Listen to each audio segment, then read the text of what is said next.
Herkese merhabalar. Artık son bölüme geldik. Bu bölümde bütün eklemelerimi yapacağım. Şimdi bu motifleri arkaya ekleyip başlıyorum.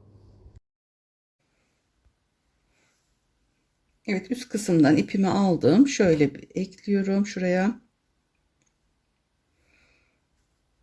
Evet, şöyle bir zincirimi çekiyorum. Şimdi bunu buraya eklememiz için şu köşeden başlıyoruz. Ben köşeye başlarken tam ortadan değil, bu taraftaki ilk zincirimin içine batıp ipimi buraya bir sabitleştiriyorum. Sonra burada bir zincir çekiyorum ve burada köşeye yapmıştık. Şurada köşeden eklememizi yapacağız. Bunun için şöyle ters kısımdan tutuyorum. Eklerken bu şekilde arkadaşlar tutuyoruz. Araya batıyorum. Burada bir zincir çekiyorum. Şimdi tam ortaya battım bu tarafımın. Bunu buraya sıkıştırıyorum. Bir zincir çekiyorum. Şöyle tersten o kutucuğun içine battım. Bir zincir çektim. Bu iki tane doldurmuştuk böyle kutucuğumuzun şu boşluğa. Şimdi bu boşluğa batıyorum. Bir zincir çekiyorum. Buradan diğer tarafa geçip kutucuğun içine battım. Bir zincir çektim. Motiflerime döndüm. Eklememi yaptım. Bir zincir çektim. Bakın şu kutucuğuma yapmıştım. Şimdi bu kutucuğumun içine ekliyorum. Bir zincir buradaki kutucuğumuza. Bir zincir diğer tarafa şöyle ters kısımdan tutup yapıyoruz. Bir zincir bu tarafı da üstten yapıyoruz. Bir zincir şöyle çevirince şu şekilde buradaki yanındaki kutucuğa batıp bir zincir çekiyoruz. Şöyle göstereyim. Evet, bu şekilde olacak eklememiz. Bu şekilde bir zincir çekerek kutucuğumuz buraya yaptıysak yanındaki kutucuğa yapıp sona kadar gidiyoruz. Evet, sona doğru geliyorum. Buraya bir zincir çektim. Alttaki kutucuğuma bir zincir döndürüp şu yanındaki kutucuğa battım. Şimdi bu taraftan bu kutucuğumuza batıyoruz. Arada bir zincir çekerek buradaki kutucuğuma battım. Bir zincir yukarıdaki kutucuğuma battım. Bir zincir. Şimdi köşeye doğru geldim. Şu köşe ortaya batıyorum önce. Bir zincir yukarıdaki şu ortaya batıyorum. Bir zincir şu uç kısmına batacağım. Sonra bir zincirle de bakın şu yukarıdaki köşemize ortasından batıyorum ve bu tarafa doğru kaydırıyorum. Bir zincirle bitiriyorum. Evet, şuranın şöyle yarım olmaması için, çünkü birazdan buradan bu şekilde geçeceğiz. O yüzden eklememi bu şekilde yaptım. Sonra ütüleyeceğiz. Ütüleyince düzelecek. Daha düzgün olacak. Evet, etek ucumuzu bu şekilde ekledik. Şimdi bu ipimi koparıyoruz. Şu arasından şöyle geçiriyorum. Sonra şöyle yapabilirsiniz bu temizlemeleri. Şöyle bir iğneye geçirip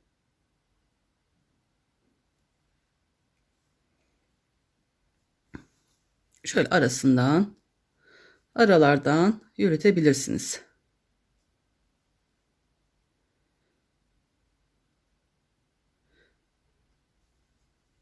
Böyle çıkartıp tekrar şuradan bir kere daha şöyle bir ters batıp ipimizi böyle yürütebiliriz. Temizledim. Burayı topladım. Şu ipimi de kısa bırakmışım. Kısa olduğu için tığımla şöyle aralarından yürütüp bunu da kaybediyoruz. Kalan uç kısmını da keseceğiz. Evet, böyle de ipleri temizliyoruz. Sonraya bırakmayalım. Baştan böyle yaptığımız zaman örerken de rahat oluyor. Evet, şöyle birkaç sefer şöyle yürüttüm tığımla. Kalan ucunu da kesiyorum.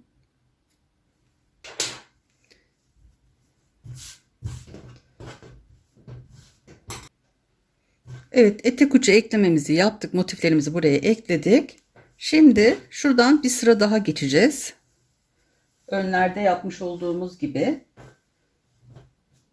Şurada 2 tane oluyor. 1 ve 2. Burasında 2 tane olması gerekiyor.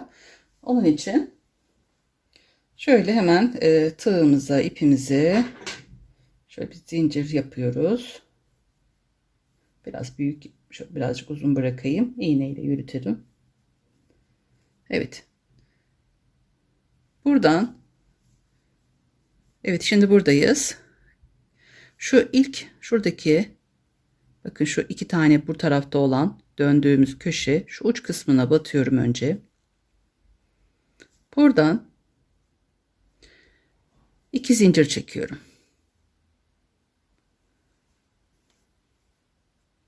Şöyle de yapabilirim. Sonra bu araya başını alıp şu araya batıyorum. Böyle bir kutucuk yaptım.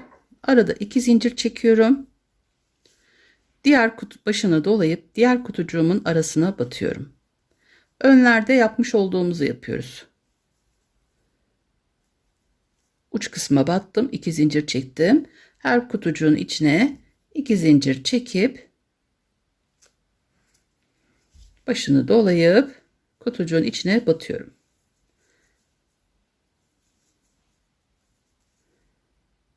Bir, iki, üç, böyle yaptım. Bu kısım kolay oluyor. Hemen aradaki kutucuklara batıp başını dolayıp aynı kutucuğa batıyoruz. 2 zincir çekiyorum. Diğer kutucuğa. İçine 2 tane doldurdum. 2 zincir. Başını dolayıp diğer kutucuğun içine batıp tüm diğer tarafa kadar aynı bu işlemi yapacağız. Buradan bu şekilde gidip böyle geliyoruz. Şurada biraz bir ayarlamamız oluyor. Şu ortaya, buraya battıktan sonra bir de ortaya batıyoruz. Buradan da bu şekilde gelip buradan da köşe yapıyoruz. Aynı bu şekilde dönüp kısımları da yapacağız. Evet, ben önce şuraya kadar bir geleyim. Evet, bu tarafla bu tarafın birleştirmesi, artık bu etek ucunu da ekledik. Şu sayılarımızın aynı olması gerekiyor. Şu kutucuktan sayıyoruz. 1, 2, 3, 4 diye. Burası 44 tane sona kadar. Bu kısmında 44 tane olması gerekiyor. Sonra bunu buna çünkü ekleyeceğiz. Bu şekilde olacak. Etek ucu şu son kısım burada ortaya denk gelecek. Yani şuradan şu şekilde. O yüzden şimdi evet, ortaya geldim. Şu kısımdayız şimdi. Şu sayılarımız, kutucuklarımı saydım. Buraya kadar gelmem için toplamda 44 tane olması gerekiyor. Burada 2 zincirimi çektim. Burası bu şekilde arkadaşlar. Şu araya batıyorum bir tanesine. Başını doluyorum. Bu sefer şu yanındaki araya batıp burada 2 tane yapıyorum. 2 zincir çekiyorum. Artık şu kutucuğuma gidiyorum. 2 de çıkıyorum. Bu kısmı bu şekilde yaptım. Şimdi 2 zincirimi çektim. Aşağıya doğru gidiyorum. Sayılarımı saydığım zaman toplamda 44 tane olması gerekiyor. Ön nasılsa arkanın da o şekilde olması gerekiyor. Sonra bunları birbirine çünkü tutturacağız. Aynı sayılarda olmasına dikkat edelim. Evet, şimdi köşeye doğru geldim. Köşede 2 zincirimi yine çekiyorum. Şu köşe olan yerle birlikte toplamda 44 tane olacak. Burada bu tarafa dönmek için 2 zincirimi çekip yine aynı köşe içine batıyorum. 2 zincir. Artık burayı, köşeyi dönüyorum. Bu kutucuğum içine 2 tane dolayıp burayı böyle yaptık. Şöyle bakalım. Bakın bu şekilde buradan buraya kadar böyle yukarı doğru. Şurası ütülenince biraz daha şu kısımlar motif olduğu için birazcık bu tarafa doğru büzüyor ama ütülenecek sonra. Evet, şimdi aralarına 2 zincir çekerek aradaki kutucuklara batıp yine köşeye doğru gidiyorum. Evet, köşeye geldim. Aynı diğer tarafta yapmış olduğumuz gibi köşeyi yapacağız. İçine 2 tane şöyle dolduruyorum. Bu tarafı şöyle bakayım, tam köşemiz neresi? Evet, şurası köşemiz. 2 zincir, köşeye geldim. İçine 2 tane dolduruyorum. 2 zincir çekip aynı kutucuğun içine tekrar batıyoruz. Alttaki gibi. Aynı yere batıp bu şekilde köşemizi tamamladık. Yukarı doğru çıkıyoruz. 2 zincir. Başını dolayıp yanındaki kutucuğa. Buraya 2 tane dolduruyorum. 2 zincir. Yukarı çıktım. İçine 2 tane doldurdum. 2 zincir. Yukarı kutucuğumuza. Tekrar aynı yere. Diğer araya battım. 2 tane doldurdum. 2 zincir. Buraya. İçine 2 tane. 2 zincir.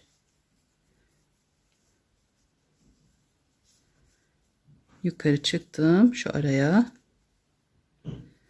Şimdi şu ekleme yerine geldik. Diğer tarafı yapmış olduğumuz gibi yapacağız. Bir tane şuraya batıyorum. Başını dolayıp şöyle bir tanesini buraya, bir tanesi de buradaki araya, köşeye battım. 2 zincir çektim. Yukarıdaki kutucuğumun arasına battım.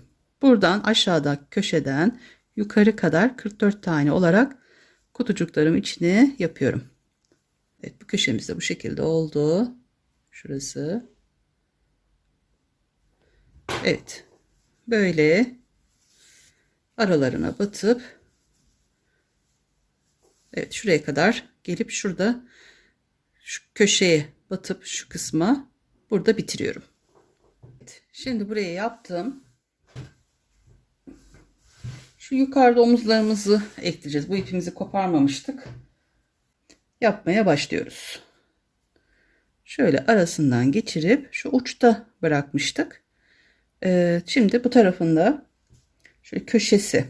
Şöyle bakalım. Şuraya köşe yapmıştık. Bu köşenin içine batıyorum. Bu kutucuk olduğuna göre tam ortaya battım.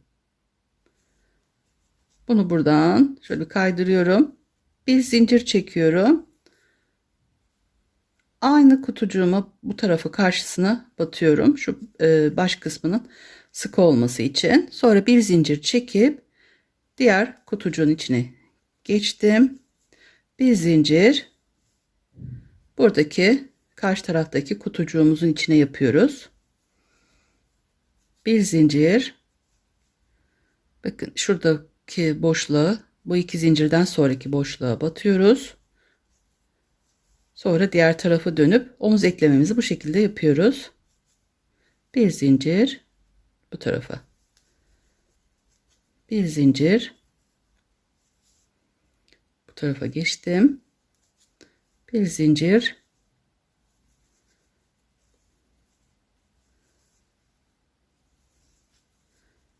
bir zincir çektim. Bu tarafa boşluğa.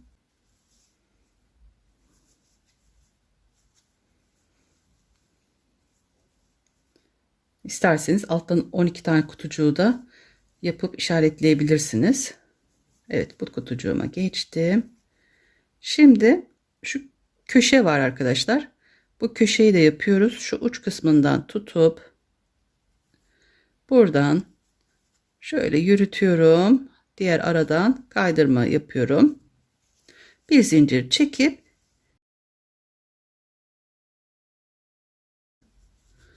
12. kutucuğa batıyorum. 12. kutucuğuma battım. Şöyle eklememizi yaptık. Omuz eklememiz bu şekilde arkadaşlar. şöyle olacak. Sonra bu kenarları ekleyeceğim. Evet, omuzu bu şekilde yapıyoruz. Şimdi burada arada şu aralara batıp hem bu kısımları biraz daha sıkılaşmasını sağlarız. Şöyle kaydırıp zincirlerimizin arasına batıyorum ortalarda.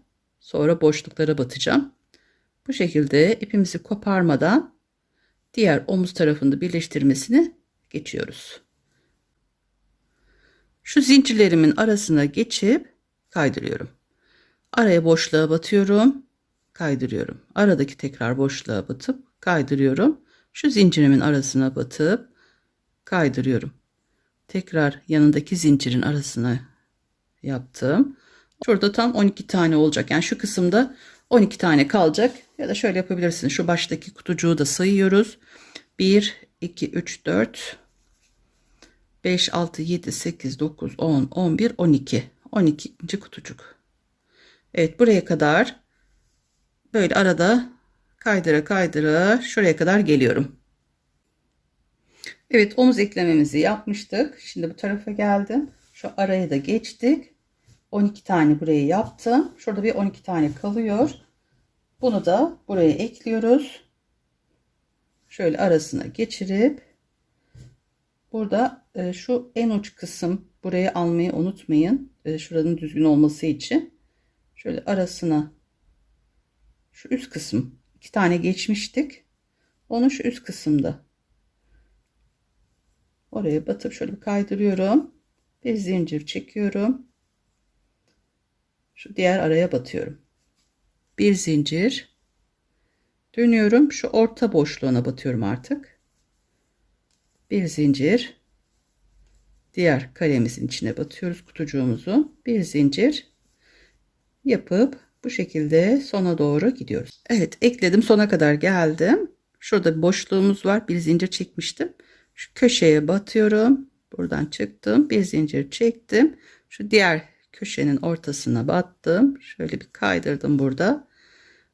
Sonra daha düzgün olması için, biraz da sağlam olması için şu yanındaki zincire battım. Şöyle kaydırdım. Bir zincir çektim. Üstteki araya da şöyle bastım, kaydırdım burada. Evet, şimdi burada artık bitiriyorum. Evet, 2 zincir çektim. Bu şekilde omuzu da yaptık. Şu kısımlar şöyle düzgün olsun diye ipimizi şuradan koparacağız. Bu şekilde olacak. Evet, omuz birleştirmemizi de bu şekilde tamamladık. Gayet güzel oldu. Şimdi kenarlarını yapacağım. Evet, omuzları ekledik. Şimdi yan tarafını ekleyeceğiz. Yan taraflarını yaparken şöyle iplerimi üzerinde bırakmıştım. Evet, bu taraf. Diğer tarafta da ipimiz duruyor. İplerimi koparmamıştım. Şöyle önce bu tarafın, bu da diğer tarafın. Şimdi buradaki ipimizi bırakmıştım, koparmadım. Bu kenarı ikinci tığlamamızı yaptığımızda ipimi koparmadım. Şimdi buradan buraya eklememizi yapacağız. Bunun için evet, şuradan tığımı geçirdim. İpimi de buradan geçiriyorum. Şuradan ipimi bu tarafa geçireceğim. Arasından geçirip buradan şöyle çıkartıyorum. Bir zincir çekiyorum. Bir zincir çektim. Artık bunu buraya tutturuyorum. Yanındaki boşluğa bu tarafa battım. Bir zincir çekiyorum. Bu tarafa. Buraya da battım. Şimdi bir zincir çekip bu tarafa geçiyorum. Bir zincir çekip diğer tarafa, karşıya batıyorum. Zincir çekip karşı çaprazına, sırada gelen yere eklemelerimizi yapıyoruz. İsterseniz tersten de yapabilirsiniz ama ben bu şekilde yönden yapıyorum. Buradan bir zincir bu tarafa. Bir zincir diğer tarafa. Bir zincir karşı tarafa. Bir zincir Bu tarafa yapıyoruz. Nereye kadar? Şimdi kenarında yırtmaç istiyorsak bunu da işaretlememiz gerekiyor. Şimdi şurada bırakıyorum eklememi. Şöyle bir zincir çektim. Şöyle göstereyim yakından. Bu şekilde eklememizi yapıyoruz. Ben kenarlarına yırtmaç yapıyorum. Buradan şöyle iğnemi alıyorum. İşaretleme yapacağım. Şu köşeyi de sayıyorum. 1, 2, neyse şu köşedeki 1, 2, 3, 4, 5, 6, 7, 8, 9, 10, 11, 12. Şu kadar bir yırtmaç kullanıyorum 12. araya. Şu iğnemi geçiriyorum. Diğer tarafta da aynı şekilde. Diğer tarafta da aynı şekilde 1, 2, 3, 4, 5, 6, 7, 8, 9, 10, 11, 12. 12'den sonraki boşluk. Evet, işaretlerimi koydum. Şimdi oraya kadar kenarlarını eklememize devam ediyoruz. Bir bu tarafa, bir diğer tarafa şeklinde bir zincir çekerek eklememizi yapıyoruz. Evet, en sona kadar geldim. Buraya battım. Diğer karşıya da batıyorum. Buradan battım. Tekrar dönüp aynı yere karşı tarafı da battım. Bir zincir çekiyorum. Artık burada 12 tane burada, 12 de bu tarafta. Artık ipimi koparıyorum. Bu kısımda eklememiz bu şekilde bitti. Evet, katladığımızda da bu şekilde kalıyor. Böyle bir yırtmaç yaptık. Evet, burada şimdi ipimi kesiyorum. Bir zincir çektim. Evet, bir zincir çektim. Şöyle ipimi kopardım burada. Hemen şöyle iğne geçirip ipimi burada yürütüyorum.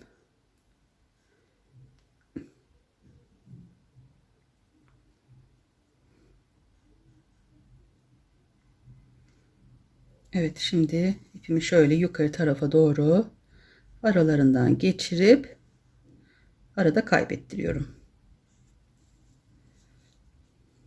Şurada bir tersten alıp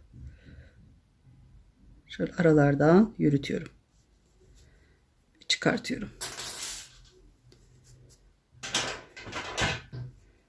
Evet, şimdi diğer tarafını ekleyeceğiz. Evet, bu ipimizle işimiz bitti. Evet, diğer tarafı da koparmamıştım ipimi. Şu arkada şurada bitirdiğim zaman ipim üzerinde duruyor. Bu şekilde koparmadan eklememizi yapıyoruz. Yeleğimi şöyle ters kısmına çeviriyorum. Burayı da yaptıktan sonra en son kenar tılamamızı yapacağız. Sonra üzerine hafif böyle üzerine bir ütü yapacağız. Yeleğimiz bir de bir yakasına da bir ip bağlayacağız düzgün olması için. Evet, şimdi şurada ipimiz. Bunu bu tarafa geçireceğim. Yine her zaman şu ortadaki boşluk kısma batıp bu tarafta da ipimiz. İpimizde bir zincir çekmişim. 2 zincir çekmişim. Bir tanesini söktüm. Evet. Bunu şimdi bu aradan çıkarttım. Sıkıştırıp tekrar karşıda aynı şu olan yere köşeye tekrar batıyorum. Şöyle bir sıkıştırayım. Bir zincir. Orta artık boşluğa geçiyoruz. Aralarına bir zincir çekerek karşıdan boşluğumuza batıyoruz. Bu taraftan buraya battık. Onun yanındaki kutucuğumuza bir zincir, karşıdaki kutucuğa bir zincir, karşıdaki kutucuğumuza bir zincir, bu taraftan bir zincir, buradan yaparak böyle eklememizi yapıyoruz şu şekilde. Bunu da aynen etek ucunda şöyle 12'ye kadar sayıyoruz. İşaretlememizi koyacağız. Şu köşe bir taneyi sayıyorum. 1, 2, 3, 4, 5, 6, 7, 8, 9, 10, 11, 12. 12'den sonraki boşluğa koyuyorum. İşaretlememi. Evet, karşıdan da aynı şekilde köşe 1, 2, 3, 4, 5, 6, 7, 8, 9, 10, 11, 12. 12'den sonra. 12'den sonraki kutucuğuma işaretlememi koydum. Evet, şimdi buraya kadar bir zincir çekerek karşıdaki kutucuğa batıp sık iğne yapıyorum. Bir zincir çekip bu tarafa, bir zincir çekip diğer tarafa, işaretlediğim yere kadar ikisini orada birleştirip ipimi koparıyorum. Evet, bu şekilde yapıp geliyorum. Evet, yeleğimi tamamladım. Kenarlarını ütüledim. Arkasına çok hafif bir şekilde 2-3 katlı tülbentimi, ütü bezimi 2-3 kat yapıp o şekilde bir ütü değdirip bastırdım. Ütü yaparken çok dikkat edin, emeklerimiz boşa gitmesin. Mesela diyelim arkadaşlar, bu arkaya özellikle buhar verip mesela diyelim şuraya bastığınız zaman, çok verdiğiniz zaman bu kısımda incelme olabilir. Kesinlikle zaten ütü bezi kullanmadan kesinlikle yapmıyoruz. Ben arkaya çok yapmadım. Çünkü çok yaparsam bu sefer genişler. O yüzden hafif bir şekilde ütümü yaptım. Arka bu şekilde, önlerde böyle yaptım. Omuz kısmını da şöyle katlayıp göstereyim. Arkada, pardon, şöyle hemen arkaya da göstereyim. Etek ucu. Evet, bu şekilde şimdi yeleğimin kenarlarını tığlama oyasını yapacağız. Bunun için onu tabi başlayalım hayırlısıyla. Şöyle yan getiriyorum yeleğime. Evet, gayet güzel düzgün oldu yeleğimiz.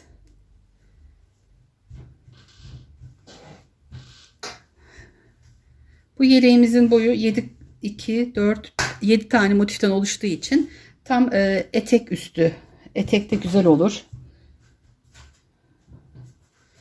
Evet, şimdi ipimizi alıyoruz. Şu kenar köşeden şuradan başlıyorum. İsterseniz şu taraftan da başlayabilirsiniz. Ama ben şu etek ucu şuradan köşeden başlayacağım. Şöyle tığıma Bismillahirrahmanirrahim diyerek. Şimdi arkadaşlar şu ortaya, boşluğa batıyoruz. Kenar tığlamamızı yapacağız. Şunu bir döndüreyim, bir sıkıştırayım şu araya. Bir kere şöyle bir çıkıyoruz. Burada 2 zincir çekiyorum. Sonra bunu tığla arkaya saklayacağım.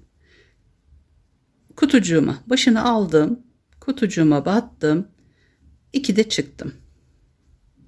Başını ister 2 ister 3, hani 2'de de çıkabilirsiniz. 3 de yapabilirsiniz biraz uzun seviyorsanız. Şöyle 3 tane yaparsak başını bir kere doluyorum ve 2 de çıktım. Başını doladım. 2 de çıktım. Başını doladım. 5 tane yapacağız. 2 4 5. Evet, 5 tane yaptım. Şimdi diğer kutucuk boşluğumuza geçiyoruz. Buraya batıp buradan şöyle çıkartıyorum. 2 zincir çekiyorum, başını doluyorum. Diğer kutucuğuma batıp 2 de çıktım. 1 2 3 zincir çektim ve bu kutucuğumun içine başındakiyle birlikte 5 tane olacak. Şu an 3 oldu. 4 5 tane yaptım. Diğer şu boşluğumuza, kutucuğumuza buradan çıkartıp tekrar 2 zincir çekiyorum. İstediğiniz tığlama yapabilirsiniz ama ben genelde bu tığlamayı kullanıyorum. 1 2 3 zincir, başını doluyorum. 2 de çıkıyorum. Başını doladım. 2 de çıktım. Tekrar başını doladım. 1 2 3 4 5 tane yapıyoruz. Diğer boşluğa batıyoruz. 2 zincir çektim. Diğer kutucuğuma battım. 2 de çıktım. 3 zincir çekiyorum ve kutucuğumun içine 5 tane dolduruyorum. 4 ütüledim. Ütüledikten sonra yapıyorum. Kenarları daha düzgün durması için. Kenar oyasına ütü basmayacağım çünkü. 2 zincir çekip başını dolayıp diğer kutucuğa batıp 2 de çıkıyoruz.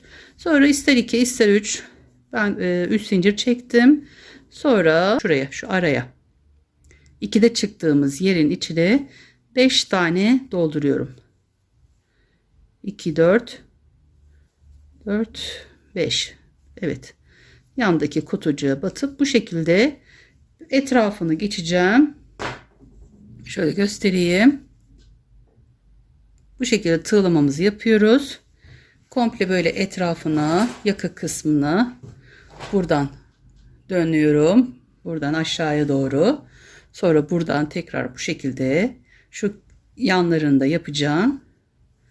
Dönüp dönüp tekrar bu başladığım yere geliyorum. Ve bu şekilde kenar oyasını da yapıp bitirip geliyorum. Şöyle de göstereyim. Evet, kenarlarını bu şekilde yapacağım. Sonra kol etrafından da geçeceğim. Bu şekilde kol etrafı, omuz ve kol altı, bu kısımların da etrafına geçeceğim.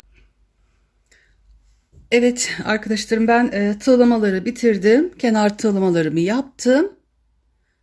Tüm etrafından geçtim. Yakasından bu şekilde şuralara dikkat ederek yaptım. Koltuk altını da arkadaşlar yaptım. Koltuk altında sadece şu kısmı yani buraya 1 2 3 olarak yapmıştık. Köşe dönmüştük. Buradan giderken şuradan koltuk altından başladım. 1 2 üçüncü bu tam köşeye battım. Sonra bu tarafa doğru yukarı doğru çıktım. Köşe oluşturdum bu şekilde. Buradaki sayımla arkadaki sayı aynı. Buna dikkat ettim. Şurada da tam ortaya battım. Hani çok şu şekilde bir sarkıklık olmasın diye. Burada da tam ortaya batıp sonra tekrar buraya battım. Şurada arkadaşlar. Evet, bu şekilde kenar tığlamamızı tamamladık. Yeleğimizi tamamladık. Ben şuraya isterseniz hani yapabilirsiniz, isterseniz de bu şekilde kalabilir. Bir tane bir ip yapacağım. Şöyle diğer yeleğimde de göstereyim. Şu şekilde bağlamak için. Böyle yapmıştım. İsterseniz çift kat, isterseniz tek kat yapın ama çift kat bayağı biraz kalın oluyor. Çünkü ince bir yelek, ince görünümlü olduğu için ben de tek kat olarak yaptım. Evet, dilerseniz bu şekilde yapabilirsiniz. Dilerseniz de düğme de yapabilirsiniz buraya. Ben önceki bu yaptığım yeleğime burasına 3 tane düğme olarak yapmıştım. Şöyle nasıl yapıldığını da göstereyim.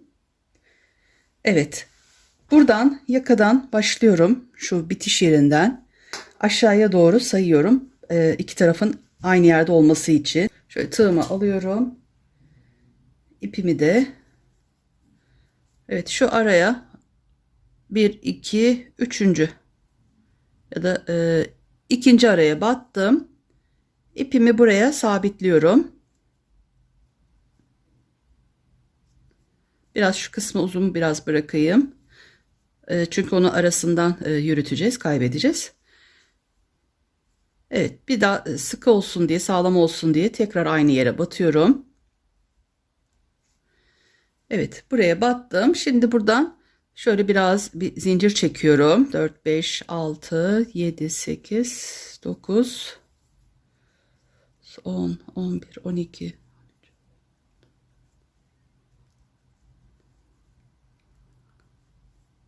22 23 24 25 26 27 28 29 30 tane çektim. Şöyle diğerine bakayım.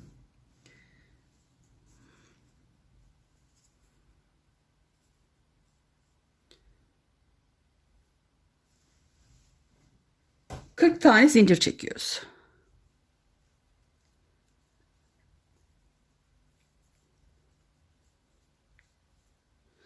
Evet. 40 tane zincirimi çektim.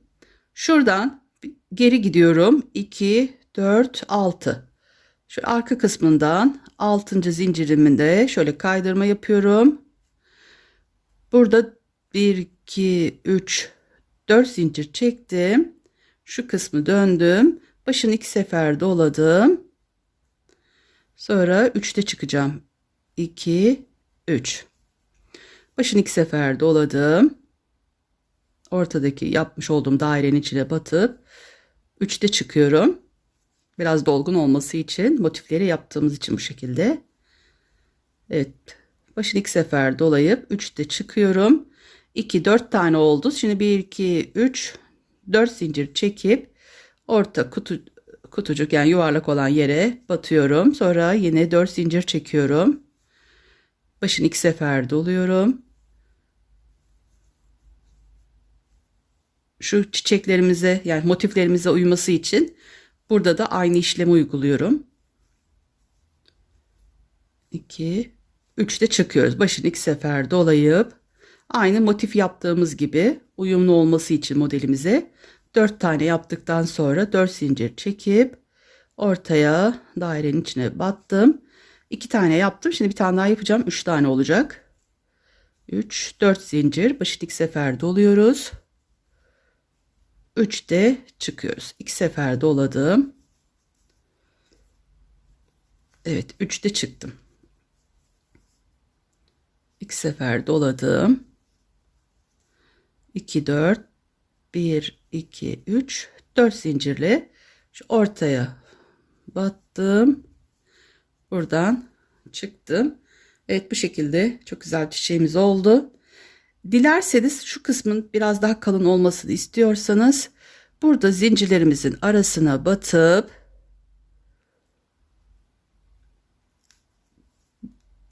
şöyle çıkabilirsiniz. Her araya batıp yukarı doğru gidebilirsiniz. Biraz daha kalın olmasını istiyorsanız ya da ipi çift kat yapın ama çift kat yapınca bayağı bir kalın oluyor. Dilerseniz bu şekilde de yapabilirsiniz ya da şöyle birkaç tane şurada bitirip artık ipimizi koparıp aradan tığla ya da iğneyle yürütebilirsiniz. Nasıl isterseniz, tercih sizin. Evet, bu şekilde de olur. Benim yapmış olduğum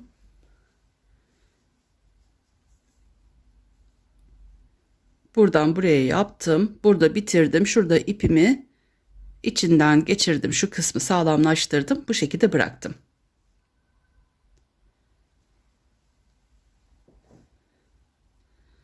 Evet, ben ipimi burada bitireceğim.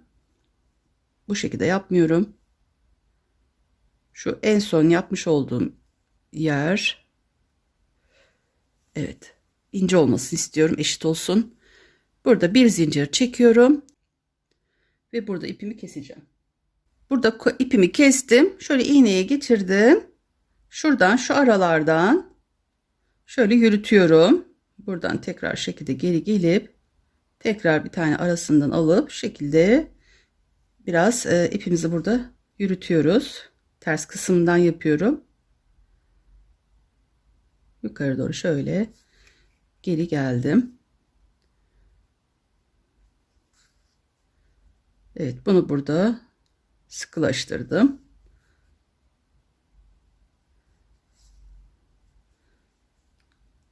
Daha düzgün oluyor, bu şekilde yapabilirsiniz. Evet, tersten şu kalan ipimi de kesiyorum.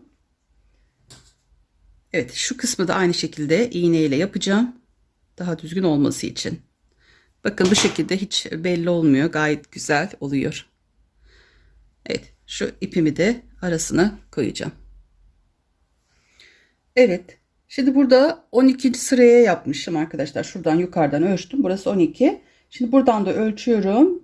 Tam 12. olanın uç kısmına şöyle tığımı koyuyorum. İpimi buradan birazcık bırakıp şöyle aradan geçirip bir daha aynı yere batıyorum. Biraz şöyle sağlam olması için tutulan yeri. Sonra burada 40 zincir çekiyorum. 40 zincir çektim. 6 tane 2 4 5 6.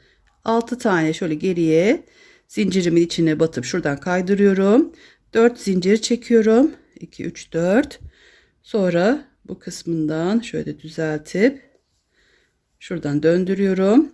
Başını 2 sefer dolayıp aynı çiçekleri, motifleri yaptığımız gibi burayı da 3'te çıkıyoruz. 2 sefer başını dolayıp ortaya battım.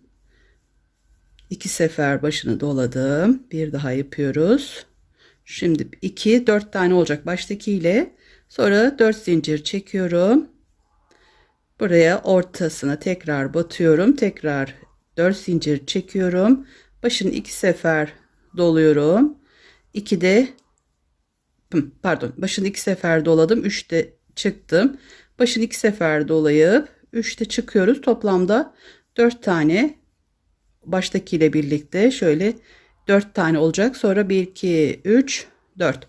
4 zincir çekip ortadaki boşluğa batıyorum. Tekrar 4 zincir çekiyorum. 1 2 3 4 zincir, başını 2 sefer doluyorum. Ortaya batıyorum. 2 sefer başını doladım. 3'te çıktım. 2 sefer başını doladım. Ortaya battım. 3'te çıktım. 2 sefer başını doluyorum. Böyle 2 4 tane olduktan sonra 4 zincir çekiyorum ve şu ortaya batıyorum. Bu şekilde dilerseniz şöyle biraz da şu kısma batıp şurada kaydırma yapıyorum ve bir zincir çekiyorum. Evet, diğer tarafı da bu şekilde yaptım. Şimdi ipimi şöyle keseceğim. Biraz uzun. Evet, şimdi bunu iğne geçirip bu ipimi buradan yürüteceğim. Evet, bu çiçeklerimi şöyle, bunları da ayarladıktan sonra size şöyle bir ölçü vermek istiyorum. Omuzdan şöyle aşağıya kadar 62 santim, eni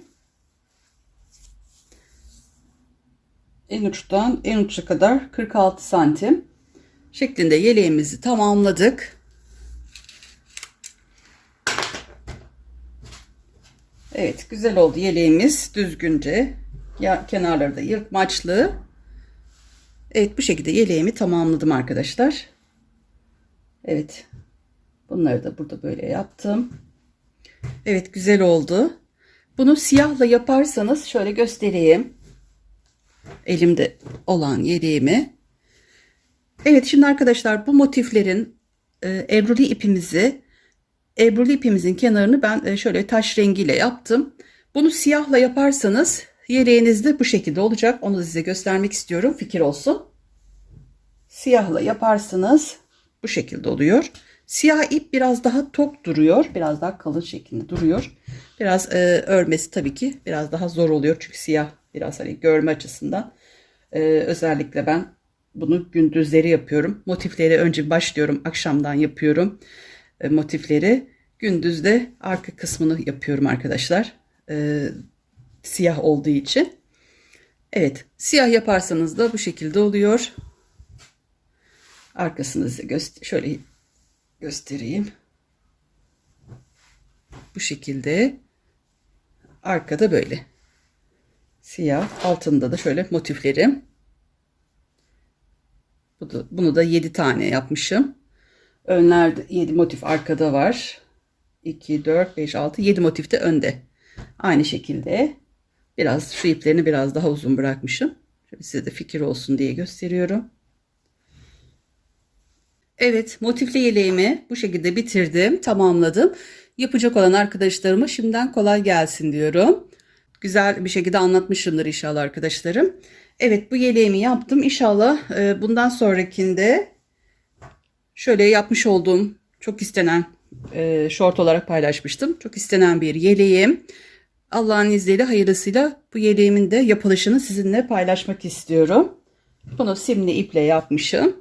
Çok güzel bir model bu da. Sanki arkayla önü bir yapmışım gibi bu modelimde. Şurada bu şekilde gidiyor.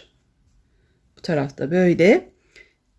Evet, yapmak isterseniz inşallah hayırlısıyla yorumlarda da bunu belirtirseniz ben de ona göre, yani bu yeleğimi, bundan sonraki modelim bu yeleğim olacak. Fıstık modeli olarak geçiyor. Evet, hayırlısıyla görüşmek üzere. Kendinize ve sevdiklerinize iyi bakın. Allah'a emanet olun. Hoşça kalın.